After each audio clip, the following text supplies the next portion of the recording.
pastor. Bueno, hermanos, hoy vamos a compartir un tema que me parece interesante y muchas veces nos hemos preguntado, que es cómo poder discernir la voz de Dios, ¿no? Así que arrancamos. Dice, hay veces, sobre todo cuando estamos orando, en que nos parece recibir alguna palabra en respuesta a la oración que estamos haciendo. Pero no estamos seguros de quién proviene, dado que podría ser un pensamiento de la carne, creado por nuestra propia mente, un pensamiento implantado por Satanás o un pensamiento de parte de Dios. Hebreos 5:14 dice, el alimento sólido es para los que han alcanzado madurez, para los que por el uso tienen los sentidos ejercitados en el discernimiento del bien y del mal. Con esto lo que estamos diciendo es que para discernir la voz de Dios, una cosa importante es que la experiencia y la relación que vamos teniendo con Dios para, por más que dé yo acá una guía, la experiencia es fundamental en la relación nuestra con Dios. Como cristianos, lo que únicamente e imperiosamente necesitamos es la palabra que proviene de Dios. Cualquier otra voz se trata de autoengaño o mentira satánica.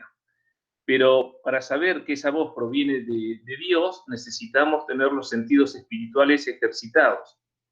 Para lo cual, inicialmente, nos podría ayudar algunas consideraciones que haremos al respecto. Primero, esto es importante. Vamos a ver unos puntos de cómo obra Satanás con respecto a lo que nosotros pensamos que es palabra de Dios, o puede ser palabra de Dios, pero cómo obra él.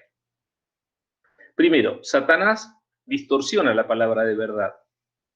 Una de las primeras cosas que debemos saber es que una de las estrategias de Satanás es presentarnos su palabra, la de él, de forma que sea casi idéntica a la verdad de Dios, pero con una ligera distorsión, de manera que en el momento de nuestra necesidad humana, quizá abrumados por la situación que vivimos, no podamos apreciar dónde se encuentra ese pequeño cambio que hace que eso que parece ser la voz de Dios, en realidad no lo sea.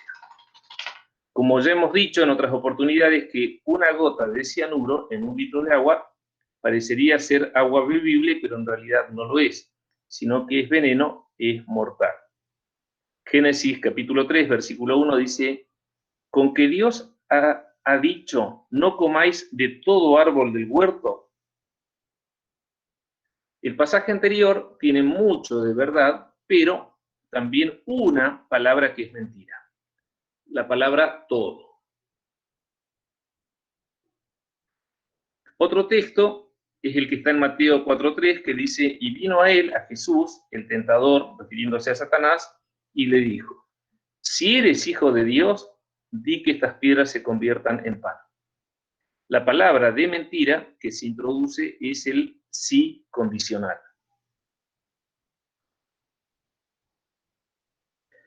De aquí se desprende la necesidad de conocer bien o con precisión la palabra de Dios.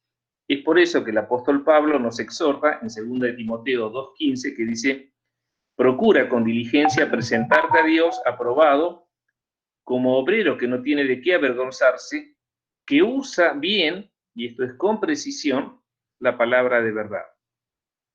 Así ocurre con los billetes falsos. Son tan parecidos que nos engañan.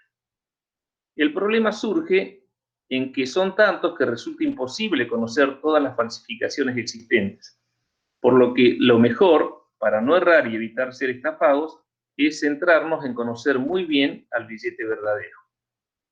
En la tentación a Jesús, para convertir las piedras en pan, hallamos que Jesús, conocedor de la palabra, dio una respuesta corta, dejando clara su posición.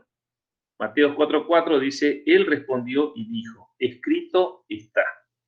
No solo de pan vivirá el hombre, sino de toda palabra que sale de la boca de Dios.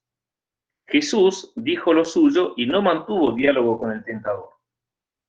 Proverbios capítulo 10, versículo 19 dice, en las muchas palabras no falta pecado, mas el que refrena sus labios es prudente. Cuando no existen dudas que hablamos con el enemigo, ya sea espiritual o humano, el exceso de palabras nos conducirá al error. Jesús sabía perfectamente que Satanás pretendía hacerlo caer sugiriendo cómo resolver su necesidad física. Entonces, ¿para qué extenderse en palabras? Por eso respondió brevemente dejando sentada su posición y no continuó el diálogo. En situaciones de debilidad emocional o necesidad material, dar vueltas a la solución pecaminosa nos arrastrará más tarde o más temprano a nuestra caída. Satanás nos habla apelando a nuestras emociones, a aquello que satisfaga primeramente nuestras necesidades materiales y emocionales.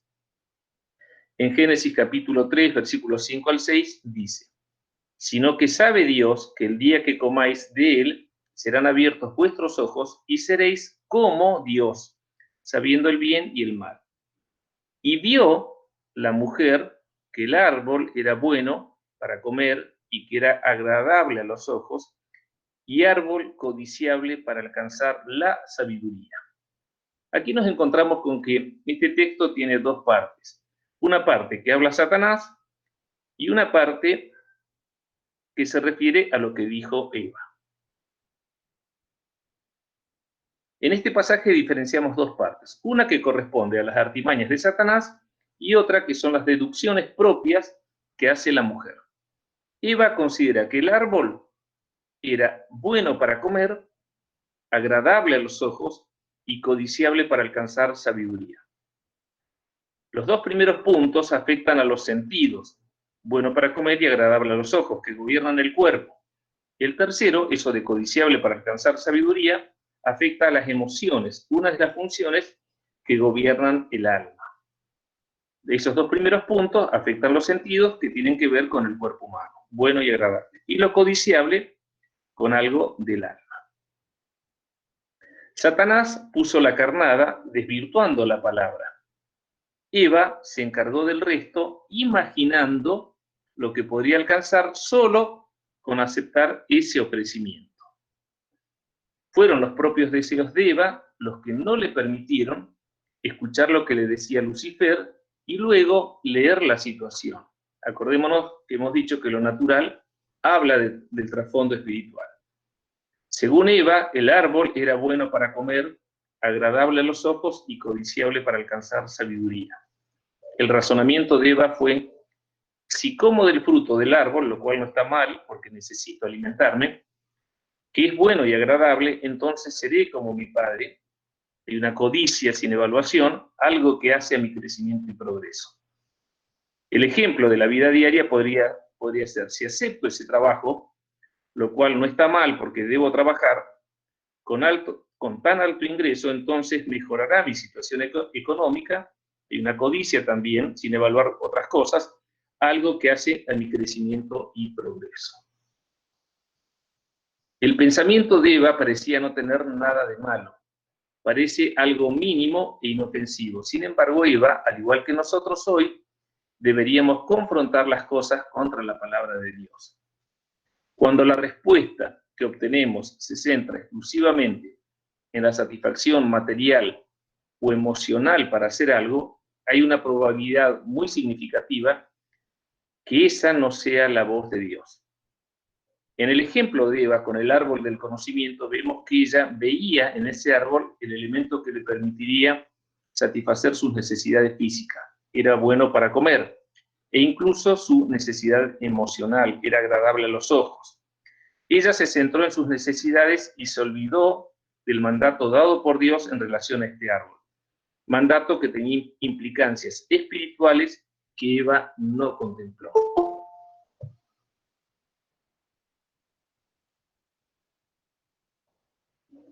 Antes de entrar en este tema de David y Betsabé, con respecto a este pasaje de Eva, ya lo hemos analizado otras veces, pero nosotros decimos: Eva dijo, el árbol era bueno para comer. Y nosotros nos podríamos preguntar si el árbol era bueno para comer, y seguramente la respuesta es que no podemos decir, porque no conocemos de qué árbol se trata. La respuesta correcta es que el árbol no era bueno para comer. Los frutos del árbol no eran buenos para comer. ¿Por qué? Porque Dios había prohibido que se coma del fruto de ese árbol. Entonces, independientemente de que no sepamos si se trataba de un manzano, de una higuera o del árbol que pueda ser, sabemos que no era bueno para comer porque Dios lo había prohibido. Dice, agradable a los ojos. Quizá era agradable a los ojos. Pero ahí hay otra mentira también encubierta cuando dice, y codiciable para adquirir sabiduría. El árbol no era el árbol de la sabiduría, era el árbol de la ciencia del bien y del mal, el árbol del conocimiento. Pero vemos que es necesario conocer la palabra para que Satanás no nos engañe. Otro caso, David y Betsabé, la esposa de Urías. En 1 Samuel 11, del 2 al 4, dice, y sucedió un día, al caer la tarde, que se levantó David de su lecho y se paseaba sobre el terrado de la casa real y vio, otra vez los sentidos, la vista, desde el terrado a una mujer que se estaba bañando, la cual era muy hermosa. Envió David a preguntar por aquella mujer y le dijeron, aquella es Betsabé, hija de Eliam, mujer de Urías Eteo. Y envió David mensajeros y la tomó y vino a él y él durmió con ella. La palabra dice que David la vio, es decir, sus sentidos captaron la hermosura de Betsabé e inmediatamente fue afectada su alma y la interacción entre sus componentes del alma, ¿no? Lo impulsaron a actuar, a satisfacer su necesidad física. Acuérdense que siempre nosotros, todas las entradas al cuerpo son por los sentidos. Eso inmediatamente afecta el alma, que empiezan a trabajar lo que es intelecto con emociones y sentimientos y la voluntad, que eso es algo totalmente almático. Probablemente David se encontraba sexualmente en un momento especial. La ausencia de mujer y la hermosura de Betsabé lo decidieron. Cuando la razón principal para hacer algo es el llenado de una necesidad emocional, lo que creemos oír probablemente no sea la voz de Dios. Lo vuelvo a leer. Cuando la razón principal para hacer algo es el llenado de una necesidad emocional, lo que creemos oír probablemente no sea la voz de Dios. Esta es una imagen que me pareció muy bonita porque desde el terrado la vio bañarse, la vio desnuda, y dicen que era una mujer muy hermosa, dice la palabra, y esto fue lo que lo afectó a David. Otro caso fue el de Acán. En Josué 7:21 dice, pues yo, Acán, vi, otra vez fíjense los sentidos de la persona, del ser humano, vi entre los despojos un manto babilónico muy bueno y 200 ciclos de plata y un lingote de oro de peso de 50 ciclos, lo cual codicié y tomé. Y he aquí que está escondido bajo tierra en medio de mi tienda y el dinero debajo de ello. La tentación entra siempre por uno de los sentidos, inmediatamente afecta fuertemente a las emociones o sentimientos del alma, que prácticamente anula al intelecto y no le permite pensar. Luego moviliza la voluntad en el sentido que ella pretende, que es la posesión del bien codiciado. Esto se acuerdan cuando vimos los componentes del ser humano, cuerpo, alma y espíritu, vimos la interacción que se da, que todo comienza por los sentidos, esto es el cuerpo, viaja al alma, en el alma están estas tres partes, emociones y sentimientos, que es uno, intelecto el segundo y voluntad tercero, que se relacionan entre ellos y vuelve a actuar sobre el cuerpo. Esto no quiere decir que Dios no esté interesado en satisfacer mis necesidades emocionales o materiales, sino que la razón primaria por la que Dios responde a nuestras oraciones es toda vez que ese algo que nos da contribuya de una manera u otra a nuestro crecimiento espiritual, haciendo que eso recibido nos haga día a día más parecidos a Jesucristo. Siempre tenemos que darle a aquellos que tenemos duda o a aquello que nos afecta, ver en qué puede redundar en beneficio del reino espiritual y de nuestro crecimiento espiritual. Acuérdense que el primer punto era que Satanás tiende a distorsionar la palabra. El segundo punto es que Satanás ofrece atajos. Un atajo es un camino más corto. Satanás ofrece atajos para que nosotros podamos evitar el sufrimiento, el dolor, la pérdida, la angustia, la espera. Lo que resulta atractivo de usar atajos es que no voy a tener que demorarme, que sufrir, que exponerme, que enfrentar una situación desfavorable. La pregunta que nos podemos hacer es, ¿qué implica para nosotros como cristianos usar ese otro camino. ¿Cuánto nos aportamos de la voluntad de Dios al usar esos atajos? ¿Qué costos pagaremos por escoger ese camino fuera del orden y tiempos de Dios? Debemos entender que Dios siempre está más interesado en forjar en nosotros la imagen de Jesucristo que en evitarnos la necesidad, el dolor o el sufrimiento. Esos males, llamados así por nosotros males, son el instrumento que Dios usa para trabajar y perfeccionar en nosotros aspectos no resueltos de nuestra vida, cosas que nada tienen que ver con lo que es Jesucristo. Otra cosa que debemos entender es que hasta que no estemos aprobados, la misma prueba se repetirá. Uno de los atajos que existieron fue, en el caso de la vida de Abraham, fue Agar, la sierva que tenía Sara. En Génesis 16:2 dice, dijo entonces Sarai a Abraham, la esposa le dice a Abraham, ya ves que Jehová me ha hecho estéril. Te ruego, pues, que te llegues a mi sierva. Quizá tendré hijos de ella.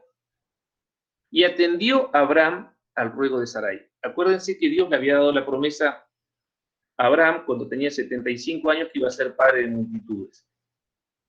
Y que recién a los 100, que dice la Biblia cuando era un anciano, y que estaba como muerto, y aún siendo Sara estéril, nació Isaac.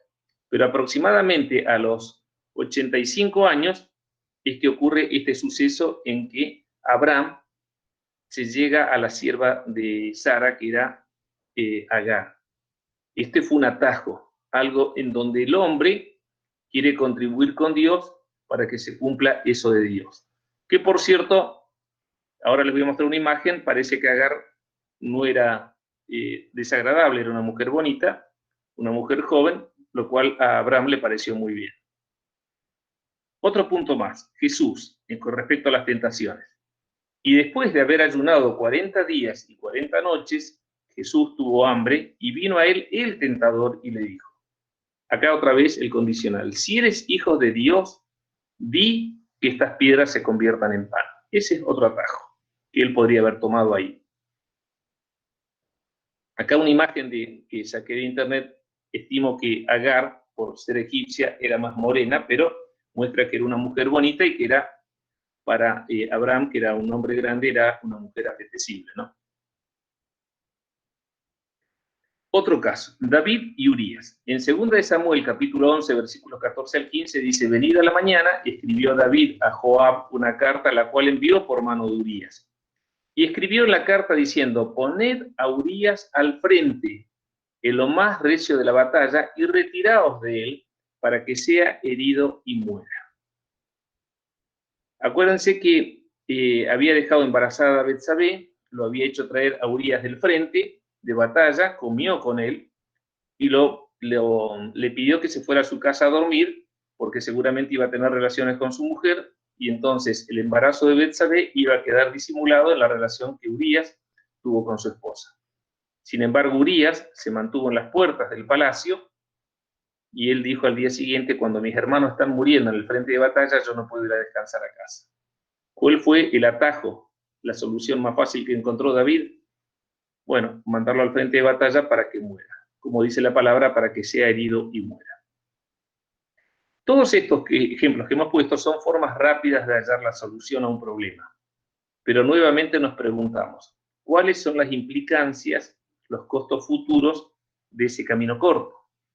El camino largo probablemente implique coraje, decisión y acciones dolorosas, pero nunca tendrá tan graves implicancias futuras como son las que surgen por escoger los atajos. Ejemplos. Abraham llevó al nacimiento de un pueblo que será hasta el final enemigo del hijo de la promesa. David cargó sobre su conciencia la muerte de un inocente y tuvo que padecer hasta con la muerte de un hijo. Otro punto más sobre el que actúa Satanás. Satanás establece alianza con nuestra carne. Satanás y nuestra carne forman una alianza que nos lleva a sentirnos justificados toda vez que obramos contra la voluntad de Dios. Ejemplo, engañar a mi esposa no está bien, pero estoy cansado de hablarle y pedirle que corresponda más a mis deseos. Otro ejemplo. Eso no es mío, pero ellos son ricos y no lo necesitan como yo. Estamos hablando de una alianza de Satanás con nuestra carne, ¿no? Y cómo podemos ir discerniendo si eso es de Dios o no. El tercer ejemplo, lo agredí, pero él no debió haberme provocado. El pecado es vivir hacia el yo. El arrepentimiento es reorientar ese yo hacia Dios. Dios o la voz de Dios siempre me van a llevar al arrepentimiento. Pero Satanás y mi carne me hacen pensar y decirme a mí mismo, tu pecado no fue tan grave. Ejemplo, es cierto, soy infiel, pero en todo caso, ambos lo somos. Tú no necesitas pedir perdón, el equivocado es él. Está más que claro, así que si él se ofendió, allá él. Satanás nos impulsa a dividirnos, a permanecer separados y a distanciarnos. Luego, el tiempo hace el resto. Si bien es factible que el malestar inicial mengüe, también es cierto que el amor mutuo se habrá enfriado. Las cosas ya no son como fueron y aquello que fue y que podría haber sido hermoso ya no lo es. Romanos 12, del 17 al 21, dice, no paguéis a nadie mal por mal. Procurad lo bueno delante de todos los hombres. Si es posible, en cuanto dependa de vosotros, estad en paz con todos los hombres. No os venguéis vosotros mismos, amados míos, sino dejad lugar a la ira de Dios, porque escrito está, mía es la venganza, yo pagaré, dice el Señor. Así que si tu enemigo tuviere hambre, dale de comer, si tuviere sed, dale de beber, pues haciendo esto, ascuas de fuego amontonarás sobre su cabeza. No seas vencido de lo malo, sino vence con el bien el mal. Todo esto que estamos viendo son las estrategias que usa Satanás, pero también nos van mostrando el primer punto, que es que Satanás busca desvirtuar la palabra, pero para ello nosotros necesitamos conocer qué dice la palabra de Dios.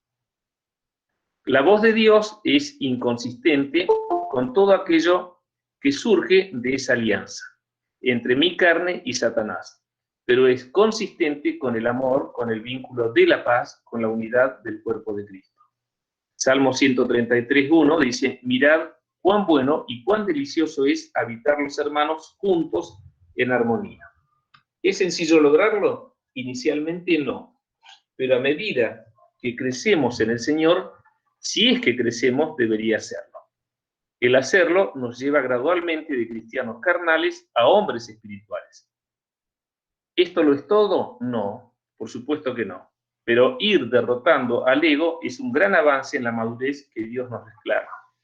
Efesios 4, del 1 al 4, dice, o pues preso en el Señor os ruego que andéis como es digno de la vocación con que fuisteis llamados, con toda humildad y mansedumbre, soportándoos con paciencia los unos a los otros en amor, solícitos en guardar la unidad del Espíritu en el vínculo de la paz. Un cuerpo y un espíritu, como fuisteis también llamados en una misma esperanza de vuestra vocación. Satanás no nos va a decir permanece separado o irreconciliado, ya que eso sería fácilmente identificable por un cristiano no novato, pero sí nos podría decir cosas que hacen bien, entusiasman o animan a mi ego, como tú tienes razón.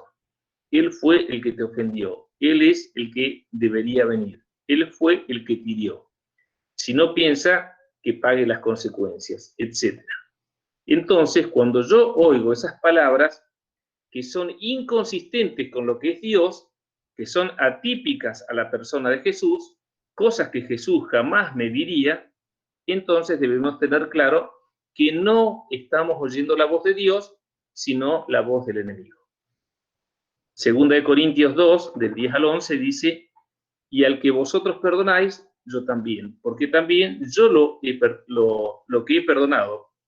Si algo he perdonado, por vosotros lo he hecho en presencia de Cristo, para que Satanás no gane ventaja alguna sobre nosotros, pues no ignoramos sus maquinaciones.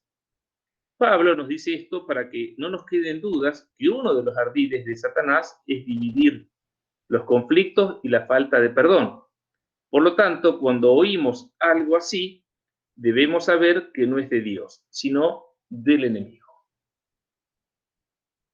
El cuarto punto es: Satanás induce a obtener seguridad por medios humanos.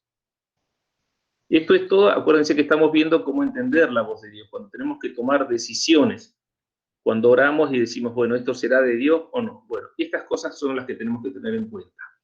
Satanás induce a obtener seguridad en medios humanos. Muchas veces Satanás nos induce a obtener seguridad en medios humanos. No es Dios nuestro principal refugio, ni su presencia, ni sus promesas lo que nos hacen sentir seguros, sino algo que nosotros consideramos desde la razón humana nos brinda seguridad de vida. Ese algo se convierte, por lo tanto, en una fortaleza que nos da seguridad. En cierto modo, se convierte en un ídolo del que echamos mano. Por ejemplo, el dinero, la inteligencia o habilidad en algo, el esposo o la esposa que tenemos, la posición social que heredamos o adquirimos, nuestro aspecto físico, relaciones sociales, etc.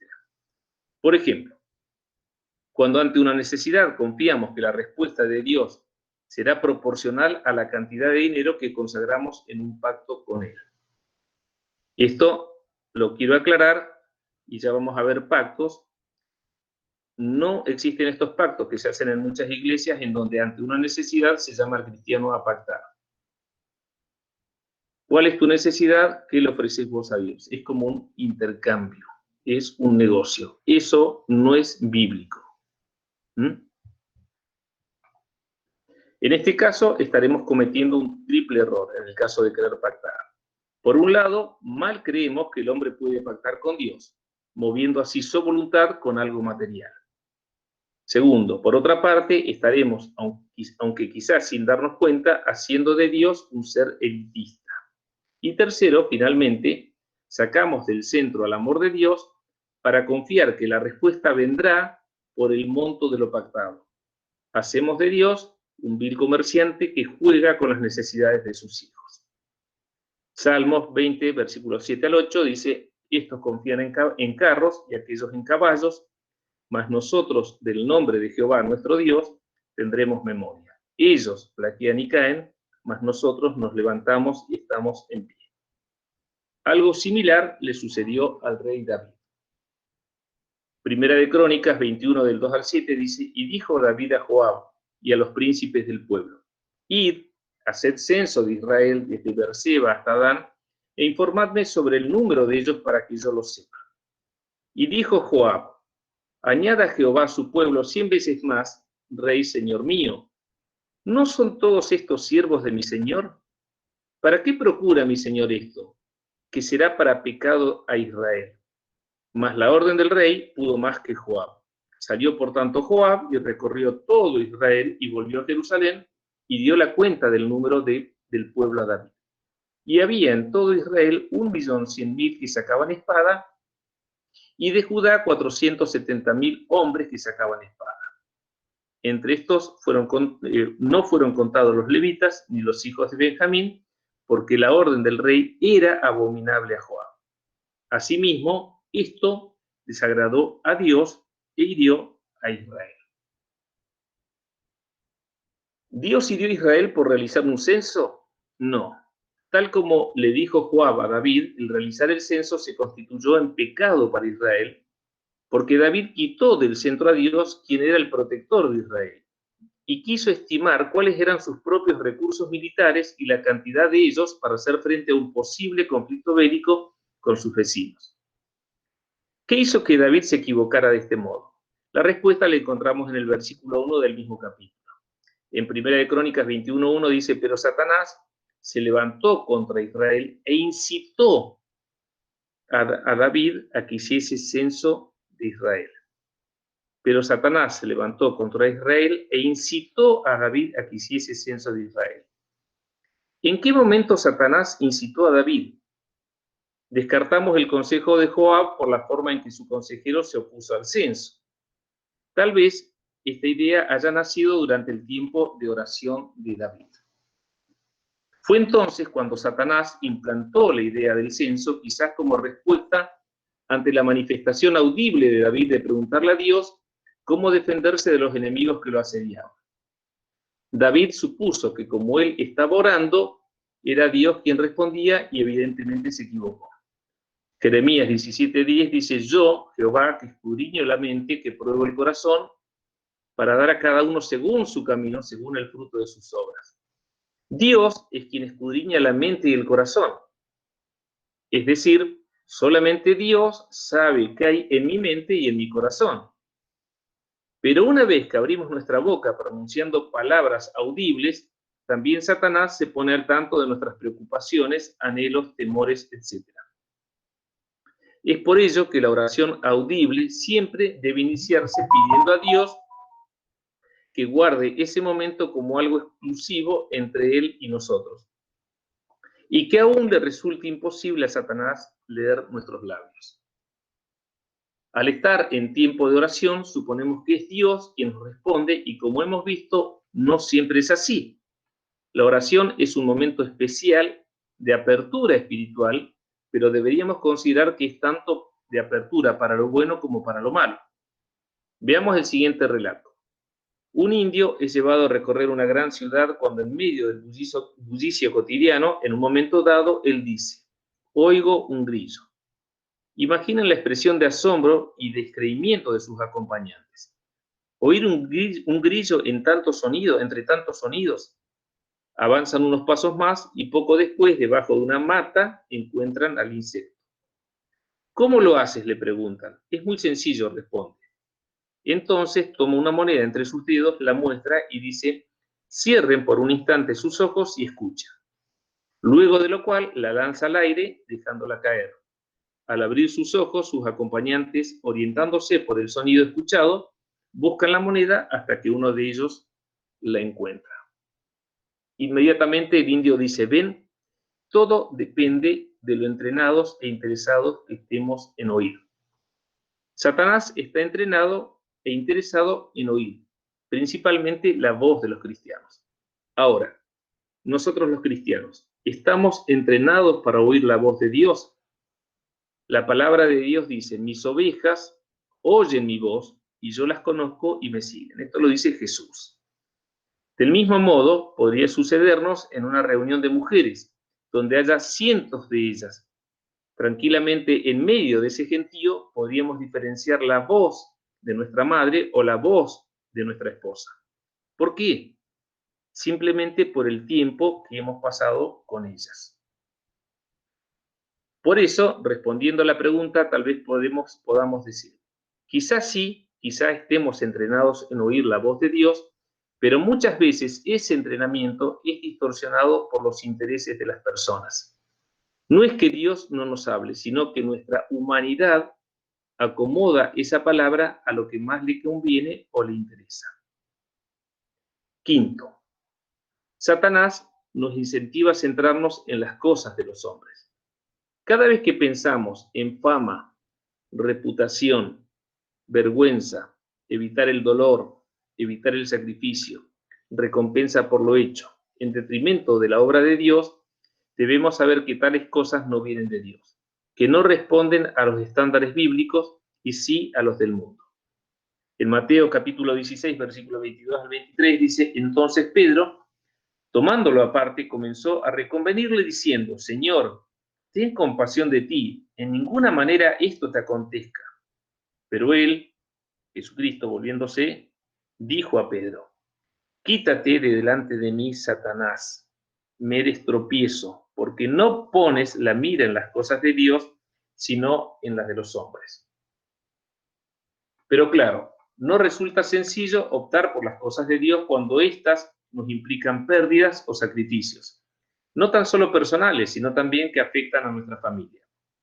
Tal el caso de la obra misionera, cuando sabemos que marchamos a un futuro incierto en el cual no tan solo se deja la comodidad, sino también el ejercicio quizá de una profesión universitaria, con las pérdidas económicas que implica, y sumado a esto el riesgo de enfermedades para nuestra esposa e hijos, e incluso la muerte violenta.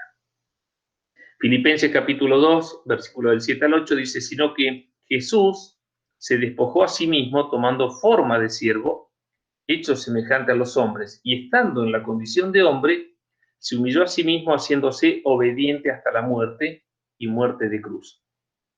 En la situación descrita solo nos queda decidir, pero lo que no podemos hacer es autoengañarnos creyendo oír la voz de Dios que nos llama al reposo y al trabajo local en un ámbito conocido y favorable a nuestras vidas.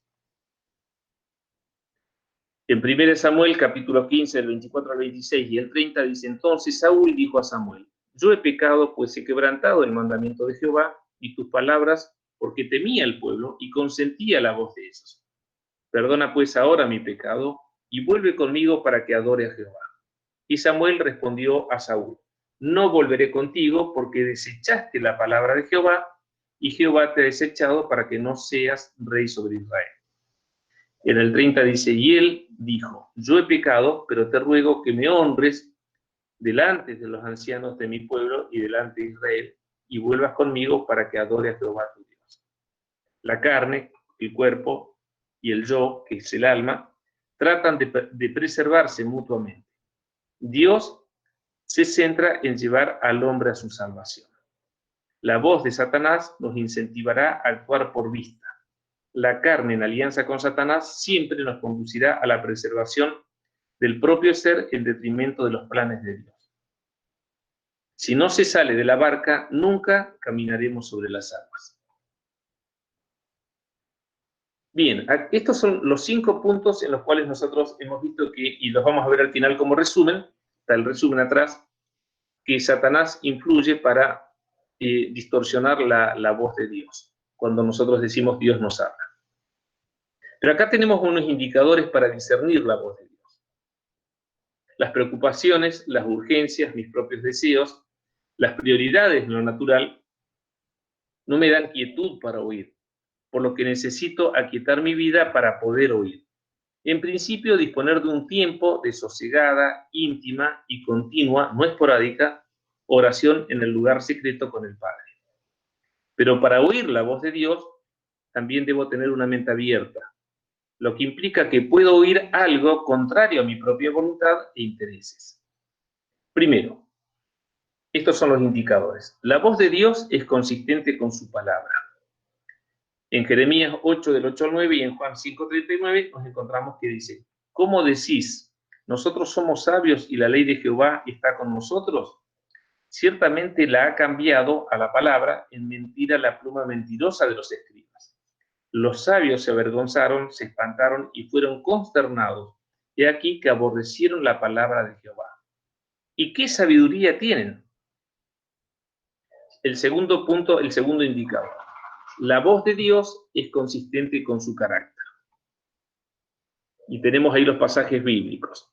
El tercer punto, la voz de Dios es consistente con su propósito, con el propósito que Dios tiene de nosotros. El cuarto punto es: la voz de Dios es consistente con nuestro llamado. El quinto punto, la voz de Dios es consistente con mi crecimiento espiritual. El sexto, la voz de Dios es consistente con las circunstancias que Él orquesta. El séptimo, la voz de Dios es consistente con la responsabilidad que Él me pone. El octavo punto, la voz de Dios es consistente con mi buen testimonio. Y el punto número 9 es, o el indicador número 9 es: la voz de Dios es consistente con los dones y talentos que he recibido. Finalmente, recuerde algo importante. Muchas cosas que vivimos son respuestas a nuestras oraciones, así que cuidado cuando pedimos y pedimos mal. Un punto más: la voz del Espíritu Santo en el instante final. En 1 Corintios 15:52 dice: en un momento, en un abrir y cerrar de ojos, a la final trompeta, porque se tocará la trompeta, y los muertos serán resucitados incorruptibles, y nosotros seremos transformados. ¿Será literalmente así? ¿Sonará una trompeta? ¿O quizá el aviso del inminente suceso se manifestará de otra manera? Tal vez la aceleración del corazón, tal vez una voz audible, tal vez una voz interior, tal vez una fuerte y unánime convicción en aquellos que nos consideramos iglesia. Pero sea como sea, sin duda será un aviso del Espíritu que nos confirme que el arrebatamiento es inminente. que todo está cumplido para su iglesia, que el último de los gentiles que se esperaba se ha rendido a Cristo. La trompeta será la voz del Espíritu. En Apocalipsis 1, del 10 al 11, dice: yo estaba en el Espíritu en el día del Señor y oí detrás de mí una gran voz como de trompeta que decía: yo soy el Alfa y el Omega, el primero y el último. Por tanto, Jehová esperará para tener piedad de vosotros, y por tanto será exaltado, teniendo de vosotros misericordia, porque Jehová es Dios justo. Bienaventurados todos los que confían en él. Más adelante dice: entonces tus oídos oirán, a tus espaldas palabra que diga: este es el camino, andad por él. Y no echéis a la mano derecha, ni tampoco torzáis a la mano izquierda. En Ezequiel 3:12 dice: y me levantó el Espíritu, y oí detrás de mí una gran voz de gran estruendo, que decía: bendita sea la gloria de Jehová desde su lugar. La voz del Espíritu no será oída por todos. Estamos hablando de los instantes antes del arrebatamiento, ¿no? La voz del Espíritu no será oída por todos, solamente por aquellos que son su iglesia, aunque en los tiempos finales, previos al arrebatamiento, iremos teniendo señales. La pregunta es: ¿tendremos los sentidos agudizados para poderlos identificar? Si no es así, aún estamos a tiempo de entrenar nuestros sentidos espirituales. Y esto es posible pasando tiempo en las cosas de Dios. Es imprescindible que así sea, porque Dios también se manifiesta en el silbo apacible y delicado. En Primera de Reyes 19, del 11 al 13, dice: y aquí Jehová que pasaba, y un grande y poderoso viento que rompía los montes y quebraba las peñas delante de Jehová. Pero Jehová no estaba en el viento. Y tras el viento un terremoto, pero Jehová no estaba en el terremoto. Y tras el terremoto un fuego, pero Jehová no estaba en el fuego. Y tras el fuego un silbo apacible y delicado. Y cuando lo oyó Elías, cubrió su rostro con su mano y salió y se puso a la puerta de la cueva. Y aquí vino a él una voz diciendo: ¿qué haces aquí, Elías? Y en la quietud de la comunión, dice: estad quietos y conoced que yo soy Dios. Vamos a ver acá un pedacito sobre esto de los instantes finales que habla este pastor que pertenece a la Iglesia Nueva Samaria de España, el pastor José García. ¿Cómo han cambiado las cosas, hermano? Los hijos de Dios, disciernen. Estos reconocen a su Padre. Y estos saben que a la medianoche van a oír la voz. Miren, Jesús, cuando llame a la iglesia, la va a llamar desde el corazón. La va a sacar desde el corazón. Porque en aquel día sabréis. En aquel día, cuando sea la medianoche, sabréis, porque escucharéis señales en el corazón. Y sabréis que yo soy ese, el de las señales. Recuerda que os dije, y en aquel día sabréis que yo estoy dentro de vosotros. Ay, pues, yo no siento nada. Y los demás en tu casa están sintiendo. Yo sí, he sentido una cosa aquí, una llamada. El corazón se me salía. Ah, pues yo no. Pues ya puedes buscarlo. Pasa tiempo. Si es que no te vuelves loco o loca. Si es que no te traicionan los nervios. Pero, ¿queréis verlo claro? Antes del vídeo quiero llegar donde quiero llegar. La iglesia a los hijos no le va a visitar el Señor como ladrón. No, porque los hijos están despiertos. Y si los hijos están despiertos porque la palabra mora dentro en abundancia, conocemos la voz, usted aquí no tiene ningún estrés en esa parte, no tiene ninguna ansiedad, porque usted anda desorientadamente años y no ha encontrado todavía esa voz. La Biblia dice: mis ovejas oyen mi voz. Y usted la escucha aquí. Mis ovejas oyen mi voz. Yo conozco a mis ovejas, ellas oyen mi voz, ellas me siguen. Yo conozco a mis ovejas, no se confunda. Usted tiene que conocer la voz del Evangelio, la voz de la verdad, la voz que tiene luz, la voz que entra a su ser, la voz que le conquista, la voz que le transforma, la voz que le quita la ansiedad y ya llora y ya le conozco. Si le conoces nunca más, le harás mal, nunca te sabrás de esa voz. Así que están aquí los que le conocen y a mí me han contado esa experiencia aquí. Me han contado experiencias que han visto en la marcha, el arrebatamiento, personas que se van y otras que no se van. Lo digo en serio, lo han visto. Cómo se van por partes y otras no se van. Porque no han llegado a conocer la voz. Mis ovejas me conocen y me siguen. Mis ovejas que no han buscado ser anfitriones, ser espectaculares, sino que despreciaron su vida hasta la muerte. Mis ovejas son los que desprecian sus vidas hasta la muerte. Oh, usted eso no se lo cree hoy, pero cuando llegue la gran tribulación tendrán que despreciar la vida si se quieren salvar. Tendrán que despreciarla, decir, quitarme la vida. No te la van a quitar fácilmente, te van a degollar a tiras. Que la gran tribulación no es cuchillada, no, es descuartizados. Y contra más avanza la gran tribulación, peor, porque los terremotos, los tsunamis y el hambre de la tierra será tan grande que usted se convertirá en comida, si se queda, en comida para ellos, a menos que acepte la marca de la bestia. Bueno,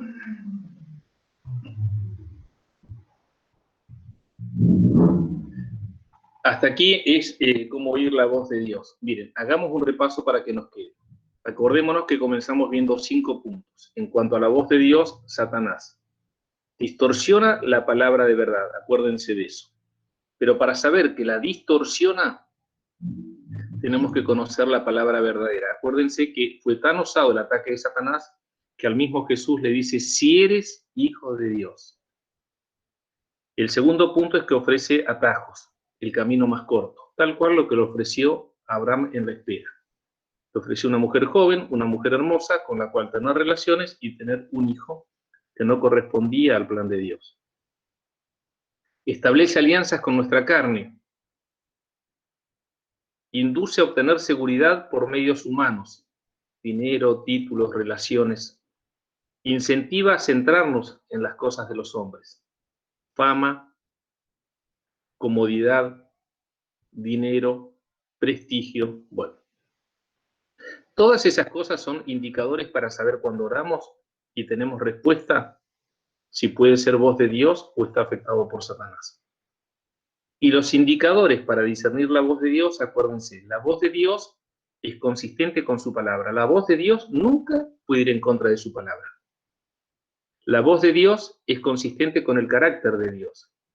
Dicen que Dios es amor, entonces jamás puede ser, escuchemos una palabra que nos lleve a dañar a un hermano o a ignorar al hermano que está en necesidad.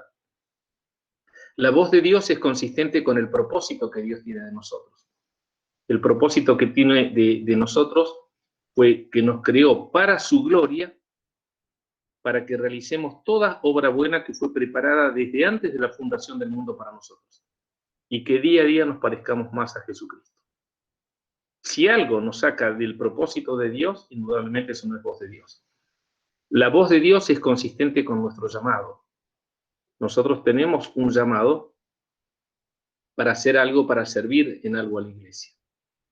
Si es algo opuesto a ese llamado, no es voz de Dios. La voz de Dios es consistente con nuestro crecimiento espiritual. No puede haber nada que nos lleve a no crecer espiritualmente. La voz de Dios es consistente con las circunstancias que Él orquesta. Digamos, vivimos momentos y que sabemos que siempre los hijos de Dios hay un propósito para la vida nuestra. Ese propósito para la vida nuestra se cumplirá sí o sí. Acuérdense que en alguna vez citamos cuando el pueblo hebreo salió de Egipto, el propósito de Dios es que la llegara a la tierra prometida. A los 2 años hubieran estado en condiciones de entrar a la tierra prometida, pero no le creyeron a Dios, porque tuvieron miedo de los gigantes que se encontraron, y vagaron 38 años más por el desierto. 38 años después, en total 40 años después que habían salido de Egipto, llegaron a la tierra prometida. Los propósitos de Dios siempre se cumplen. El tema es a qué costo. Hubo toda una generación que no entró, porque no se atrevieron a creerle a Dios. La voz de Dios es consistente con la responsabilidad que Él me pone. Nada puede ser que atente contra la responsabilidad que Dios me ha dado para hacer algo. Si va en contra de la responsabilidad que Dios me ha dado, asócienlo a un trabajo, tienen una jefatura y tienen que hacer algo que les corresponde como jefe y no lo hacen, no puede ser voz de Dios. La voz de Dios es consistente con mi buen testimonio. Yo no puedo hacer nada que atente contra mi buen testimonio. Digamos, bueno, voy a entrar en un prostíbulo o voy a entrar al casino, no, porque había una persona que le tenía que predicar. Le predicaré en otro lugar, le predicaré en otro momento. Justamente ahí tengo que ir.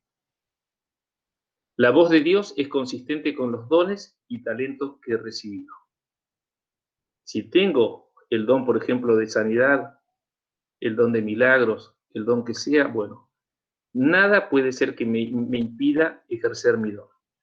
Estos son los indicadores. Y un punto importante a recordar es que muchas cosas que vivimos son respuesta a nuestras oraciones. De ahí el cuidado y la importancia de lo que pedimos. Bien, acá terminamos, hermanos. Isaías 40:31 dice, como pastor apacentará su rebaño, en sus brazos recogerá los corderos y en su seno los llevará, guiará con cuidado a las recién paridas.